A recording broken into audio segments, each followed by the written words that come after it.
Сәлеметсіздер ме, балалар? Бүгін бізде 10 желтоқсан. Сабақтың тақырыбы ағаш отырғызамыз. Посадим дерево. Сабақтың жаңа сөздері: ағаш, дерево, ағаш, су, вода, су, күрек, лопата, күрек, қазады, копает, қазады, ұстайды, держит, ұстайды, су құяды, поливает, су құяды, көмектесу, помогать, көмектесу, біздің, наш, біздің, наш. Балалар, оқулықтағы сөйлемдерге назар аударайық. Обратим внимание на предложения, которые написаны в учебнике. Ағашқа су құямын. Я полью дерево. Ағашқа су құясың. Ты польешь дерево. Ағашқа су құяды. Он польет дерево. Ағашқа су құямыз. Мы польем дерево. Күрекпен қазады. Копает лопатой. Ағашты ұстап тұрады. Держит дерево.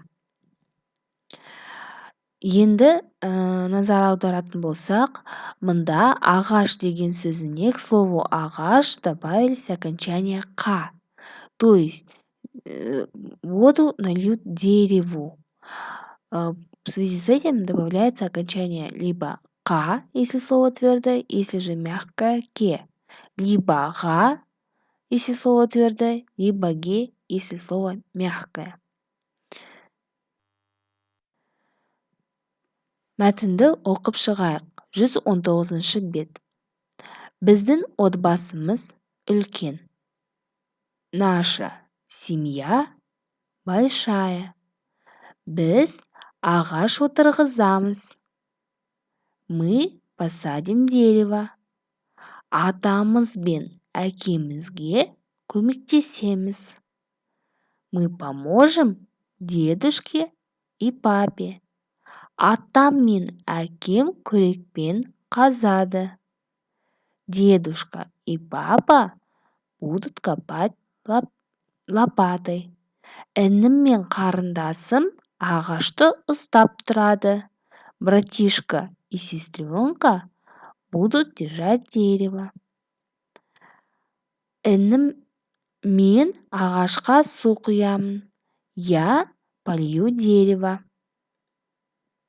Мәтінді оқып шығыңыздар. Прочтите текст. Ребята, обратите внимание, что без – это мы. Поэтому, если мы говорим о том, что мы вместе что-либо сделали, то к действию добавляется окончание «мыз», если слово твердое, «міз», если слово мягкое. Например, отырғызамыз, мы посадим, көмектесеміз, мы поможем. Айтылым тапсырмасы. Сұраққа жауап беріңдер. Бірінші және екінші тапсырма. Бірінші тапсырма. Сен не істейсің? Что ты будешь делать? Мен ағашқа су құямын. Я полью дерево. Так как у нас дерево слово твердое, соответственно, мы добавили твердое окончание.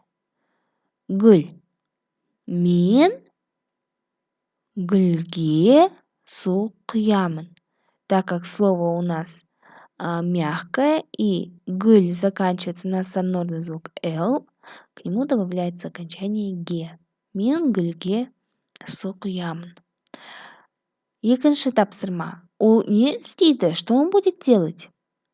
Он, либо она, картинка дерева и цветка отырғызады, посадит. То есть он посадит дерево, он посадит цветок.